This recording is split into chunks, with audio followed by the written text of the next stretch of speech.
So this is my little section on connecting to others, other people, is just remembering that even though sometimes like we might feel pain, like everybody's feeling pain to some degree, just like we might feel lonely, it really helps to just like remember that, oh, probably everybody's kind of feeling lonely, sometimes at least, right? And just like, it helps to feel that you're not alone in the aloneness, which is why we need to get together, right? Just to be together, that we're not alone with our pain, we're not alone with whatever it is that you're struggling with. Just like, it can feel so like subjective. I mean, it is subjective, it is your experience, but also like it's a human experience, a lot of it, you know, a lot of the things we go through. So I think that's really helpful to remember. And also just, so we're in like this really awesome uplifting group here today. All of you are, I mean, I can just tell by looking at every single one of you, like you're just really like good people. So just trying to surround yourself with people who are like uplifting for you, you know. I think that's like be choosy about who you surround yourself with too, like beneficial people who are talking about things that are uplifting to you, that are supportive.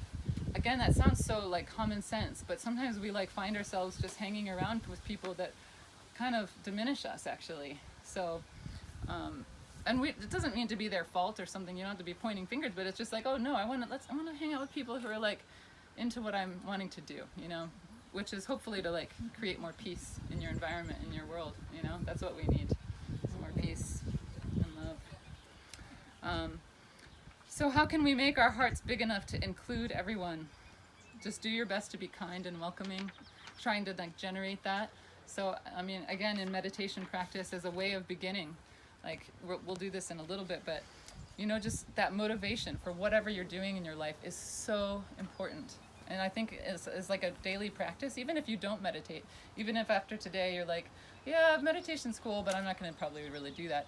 But at least if in the morning you can wake up and try to just connect to your motivation for the day. Like, what do I really want to accomplish today? My teacher, one of my Tibetan Buddhist teachers, says every day wake up and feel like this is my birthday. Because it is. I'm alive again. It's kind of like that. Like, we should really feel that. Wake up with that type of a joy about the fact that, wow, I'm alive here. I have another opportunity to do something good and beneficial in the world.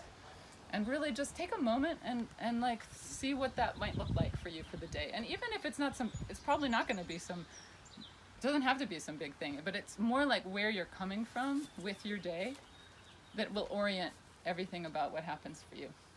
So taking a moment for, you know, getting clear about your motivation, I think is really important. And, you know, just having as much of a beneficial, like welcoming attitude is really, we all need that, so more and more of that would be great, please. Okay. And then, let's see, just a little bit more on lifestyle. This one is just respecting oneself and others. So, and the way I'm going to talk about this is kind of maybe different than that might sound. So, but this is actually a way of holding in our energy. So not dissipating our energy too much, and it can be very respectful to not just like, it's not just about not talking too much, but it's about being really selective about what you say.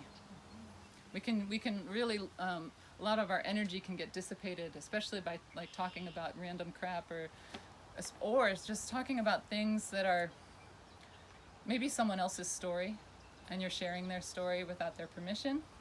That can totally dissipate energy. Or sharing your own story without a really good receptive receiver on the other end. It can dissipate that energy, which is really special energy maybe to you. So that's just a really sign of respect. It's just like waiting before you speak and sharing, because we dissipate energy through speaking, right?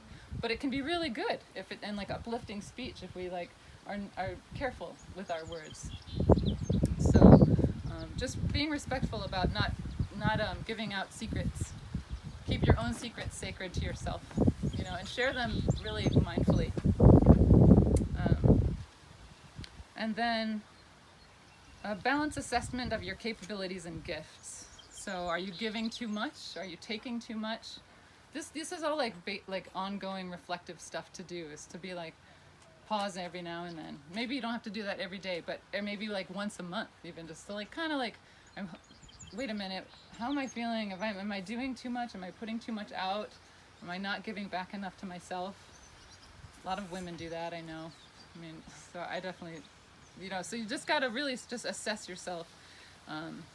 Some people have a lot of energy and can like do really active stuff, and that's great for them, and other people don't. You just have to be honest with yourself and be like, it's not like bad or good, Some people are good on being in the front lines of stuff, like out there just like totally vocalizing what needs to be done in the world as a strong activist, and that's awesome.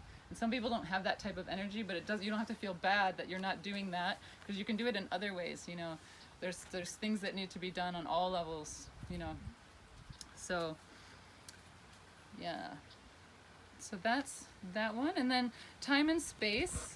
So these are time and space sounds really big, right? So time and space. So space is spaciousness, creating more space in your life. So this is, how do I want to present this? Kind of like leaving space for curiosity. We were talking about that yesterday. Like, we want to nurture like a curious, open state of mind.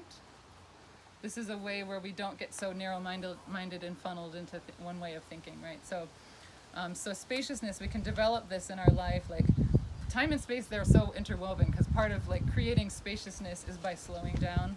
So that's what I was going to say, of course, for time is trying to slow down whenever possible. Even just literally like moving through space a little bit more slowly can feel more spacious, right? Yeah, because a lot of times we're just running around like, oh, I gotta do this, and you like just don't even have room for the present moment that's happening. And that's really what we want to like guard and just like nurture that and make that bigger. We want to make that present moment spaciousness as big as we can. So that takes practice. It takes repetition and familiarity. Having some kind of practice like meditation, qigong is super helpful for that, because it is something that we develop. We can't just expect that that's just going to happen because we want it to. Again, comes back to the discipline. Like if we want that, then we do need to just carve out time in our daily lives to do these certain practices that we feel connected to, whatever it is for you, whether it's Tai Chi or meditation. Because we're wanting to learn how to engage with the world without reacting, right? We want to be able to have that moment in a space with somebody. Say somebody says something that's irritating to us. It's so easy to just be like, react and be like, it just can be instantaneous. But what we're trying to do is expand that moment. So there's like a little spaciousness, even just like, can be just like a breath of a moment.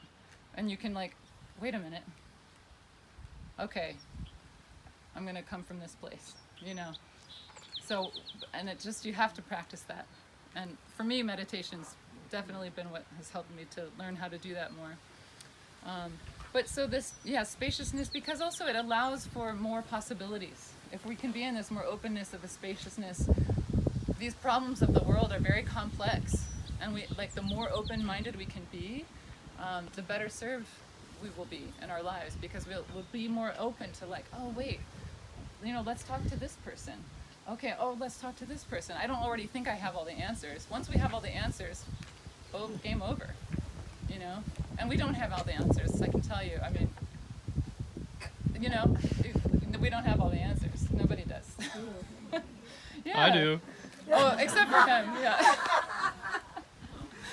So, I guess we'll come to you at the end. We'll all line up and get your name.